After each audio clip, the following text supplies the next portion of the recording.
Welcome back to another episode of Forza Horizon 3. Today we are going to be taking a look at an absolute legend of the GTR family. So I'm going to be honest, up until this episode, I knew nothing about this car. I didn't even know it existed. I knew nothing about the history or anything like that. And when I knew I was going to make this episode, I had to look it up because at the start of every video, I like to give you guys like a little bit of information on like either the history or the performance specs and stuff like that.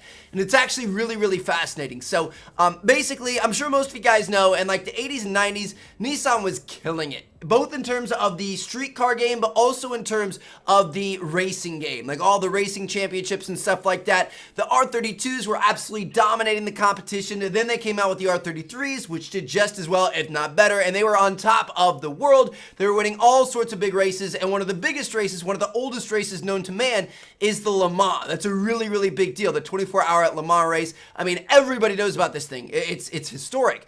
And so they were doing really well there, setting records, doing well, whatever. And then in 1994, there was this huge rule change that made it so that pretty much all of Nissan's cars and all of everybody else's cars could no longer race in this event. Anyway, unlike a lot of the other car companies, Nissan was like, all right, well, we're just going to make our own custom car for this Le Mans race. And that's exactly what they did here. The 1995 Nissan Nismo GTR Le Mans edition. So they really changed this thing up. It looks like an R33, like it was based off of the production model R33, but it's heavily changed underneath. One of the biggest changes is it's actually rear-wheel drive. It's not all-wheel drive. You guys can see down there. So it's really weird. Like it's a GTR, but it's not really a GTR. And I don't know. I feel like it's got to be one of the more rare GTRs in the history of all GTRs. And that's just it's really interesting to me. So that's what we're going to be checking out today. And I think it's going to be a lot of fun. So let's see what we have here for our different liveries and such. Honestly, I'm thinking I may pretty much, I mean, that doesn't look too bad right there, but I think I'm gonna leave it stock. I feel like a car that it's this special, it's this unique, and it was made for this specific reason. I feel like we've got to leave it with the stock look and really see what this thing looked like normally. We will upgrade it from a performance standpoint. It would be cool to leave it stock, but let's be honest, we like going fast in this game, so we're gonna upgrade the engine, but in terms of looks, she's gonna be bone stock. So you guys could see after our upgrades for $81,000, so we are going to reduce the weight by about 500 pounds. We're going to take it from its original 300 horsepower up to 569 and a 711 A-class up to an 899 S1 class. So this thing's going to be a monster. I mean, it's still a GTR at heart. Like, it's still got the twin turbo. It's still got a really fast 0 to 60 and stuff like that, but it's just... I don't know. At the same time, it's not really a GTR. You know what I mean? It's going to be interesting. I'm actually really excited to check this thing out and see what it's all about here. So let's get a nice look. Wow, look at that rear end, dude. What in the world? This thing is so crazy looking. Look at those side skirts. That rear end is... Look, it's got like an extra fat roll around the outsides. You know what I mean? Like, it should be streamlined, but it's got that fat roll. Let's see what it looks like inside. Pretty basic. Obviously, a lot of the stuff's going to be taken out because they want to save weight. But, man, this thing, like, I typically think GTRs have wide bodies and big old butts. It's one of my favorite things about them. This thing has a butt into the next continent, bro. This thing takes up, like, 4 of the 7 wonders of the world. My goodness, this thing is huge. This probably is one of the 7 wonders of the world. Anyway... We're going to go find a race and see what she can do. She's a little bit different, but she's got that GTR blood in her. She's going to be nice and fast. Here we go, fellas. Oh, my goodness. This is going to be awesome. Look at those taillights. They're like squares. They've got like a circle cover around them, but there's squares on the inside. This thing is just odd, bro. Like, I'm not going to lie. It's just, it's a bit weird. It's a bit weird. It's big, it's heavy, it's bulky. It's not as nimble as the all-wheel drive GTRs. It's just, it's an odd vehicle. It's pretty cool though. I don't think you can buy these. Like I think they had a couple for racing. I don't know where those ended up. And then Nissan has one in like a museum somewhere. But I don't think these are... Like, I don't think you could ever actually find one of these to buy if you wanted to. So, It absolutely is the rarest GTR in history. It's kind of interesting. Like I said, I didn't even know it existed, so I'm glad I learned something new today. Let me know how many of you guys did as well. Ooh, that R33 is right there in front of us. Ooh, don't slam on the brakes in front of me, Playboy.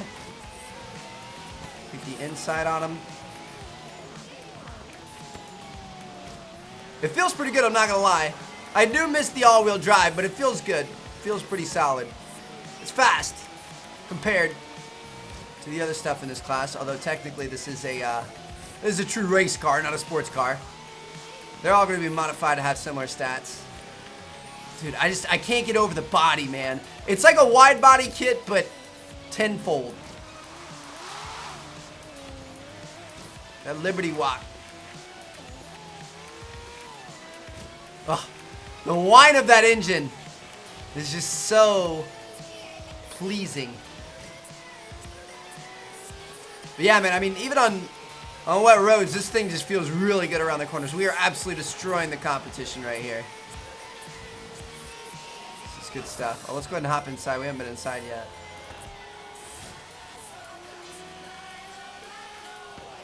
Got a hard right-hand turn coming up here. Easy peasy, boys.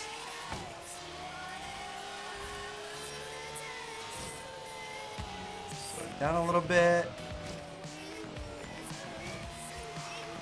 Yes, this thing feels great, man. Oh my goodness. I want something like this as a project car so bad, man. I wouldn't really have a lot of clue of what I was doing, but I think it'd be so much fun. Obviously, R33s aren't legal in the US yet, but I think I like the look of the R32 better anyway. Well, that, my friends, is a nice solid win here in our first race. Not quite as close as we had the other day when we were using that Camaro. Holy cow, those races were all close, but I'll take it. That's good stuff. So, I'm going to see you guys in our next race. Oh, yeah, guys, this thing is fast. 162? Woo! I mean, for a car of back in the old days, that is pretty good. All right, here we go. Moving on to race number 2 here. This is going to be the Threebridge circuit, it said. I think this thing looks good. I'm actually, like, I like the blue trim on the rims. Like, it doesn't really go with anything. It's not like it's a theme of the car, you know what I mean? But it's just like, I don't know, I think it looks pretty good. It's kind of cool that they added a little bit of color, a little bit of feng shui in there. I don't know. I feel like I don't see that too much on like Le Mans cars and stuff like that. But anyway, here we go, guys. Got a very rainy race today. Let's see what we can do. Guys, living life in the slow lane right there. Miata in front of us has got his top down. That's always a good idea, especially when it's pouring rain.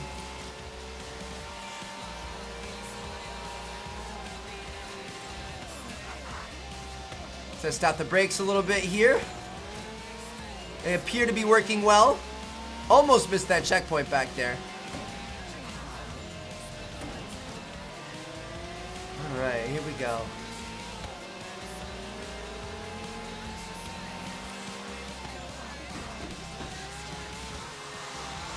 Woo! Close. Nissan is just dominating this top 4 right here. We've got the Z, the R33, and the R33 LM. What's that? An Infinity up front, though? Let's see if we can catch them. This corner is usually pretty good to us. Yeah.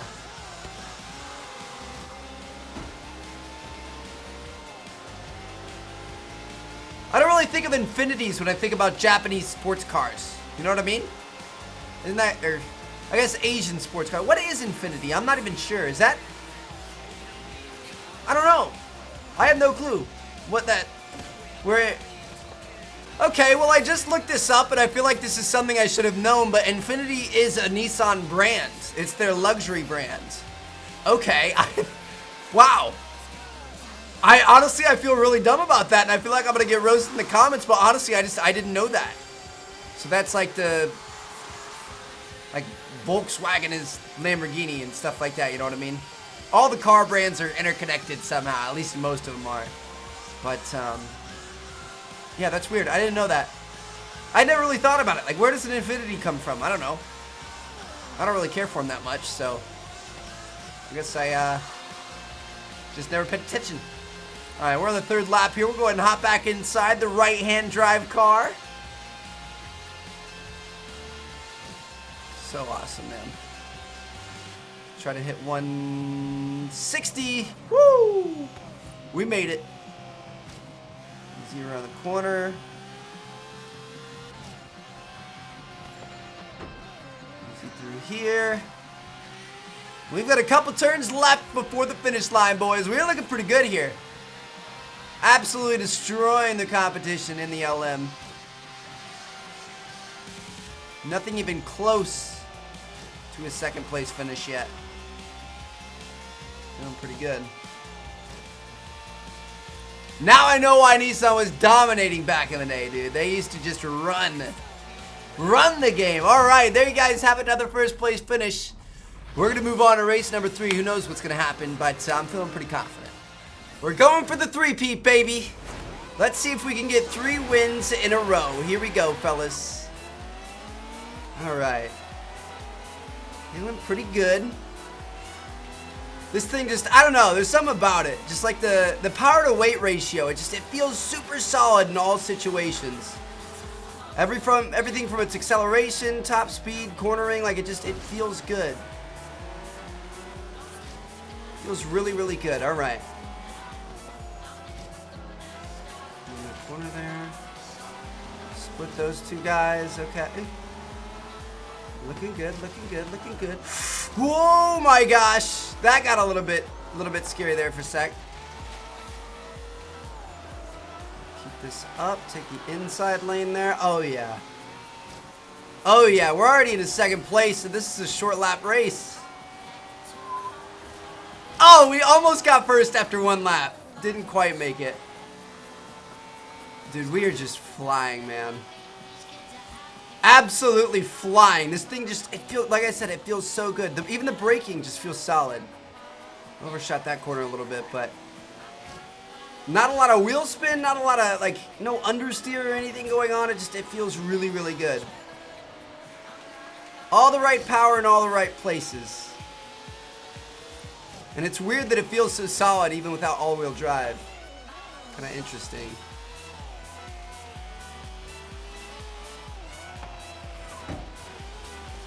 Overshot that a little bit. Let's go ahead and hop back outside.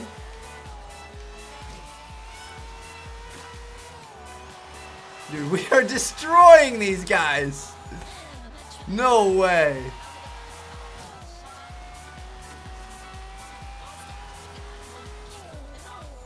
Slow down.